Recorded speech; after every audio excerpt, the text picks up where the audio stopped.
మార్చి నెల 22వ తేదీ మా అబ్బాయి స్నేహితుడిగా పరిచయమై మా ఇంటిల్లిపాదికి ఆప్తుడుగా మారిపోయిన ప్రసన్న కుమార్కి పుట్టినరోజు శుభాకాంక్షలు. మొదటిసారి మా అబ్బాయితో మా ఇంటికి వచ్చినప్పుడు ప్రశంసలతో ప్రత్యేకంగా పరిచయం చేయబడ్డావు. మనసుల్ని తేలికపరిచే మంత్రదండమేదో మాటును దాచినట్టు సరదాగా మాట్లాడుతూనే సన్నిహితుడు అయిపోయావు. తెల్లారక ముందే తలుపు తట్టి నీ తోబుట్టువే అన్నట్టు లెక్కల్లో తర్ఫీదునిచ్చి అన్నంటే నీలా ఉండాలంటూ చెల్లితో కితాబు అందుకున్నావు. అందరినీ ఆత్మీయంగా పలకరిస్తూ అతి తక్కువ కాలంలోనే మా చిన్న కుటుంబంలో నువ్వు ఒక సభ్యుడిగా ఇమిడిపోయావు. టీచర్గా నన్ను ప్రోత్సహిస్తూ నా చదువులోనూ సాయపడుతూ నాకు మాస్టారుగా మారి మేడంగా నన్ను మరో మెట్టెక్కించావు.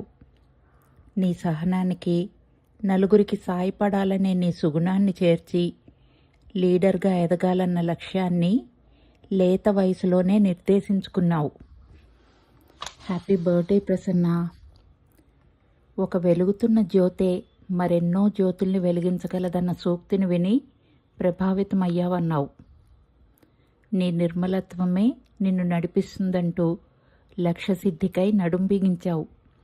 సరస్వతి కటాక్షమే సంధ్యాకిరణంలా వెలుగులు నింపగలదని గట్టిగా నమ్మావు. లక్షల్లో సంపాదన కన్నా అక్షర ఉద్యమే మిన్న అంటూ ముందడుగు వేశావు. ఎవరినైనా ప్రసన్నం చేసుకోగల ప్రశాంతతని పూర్తిగా నివసం చేసుకున్నావు. ఆశించిన దారిలోనే అడుగులు వేస్తూ తగ్గేదే లేదంటూ దూసుకు వెళ్తున్నావు. జీవితంలో అనుకున్నది సాధించడం కన్నా గెలుపు ఏముంటుందంటావు? సాయి స్నేహితుడిగా పరిచయమయ్యావు, సన్నిహితుడిగా మారిపోయావు. సంకల్ప బలంలో నీకు సాటి లేరనిపించావు. సలహాదారుగా శభాష్ అనిపిస్తావు.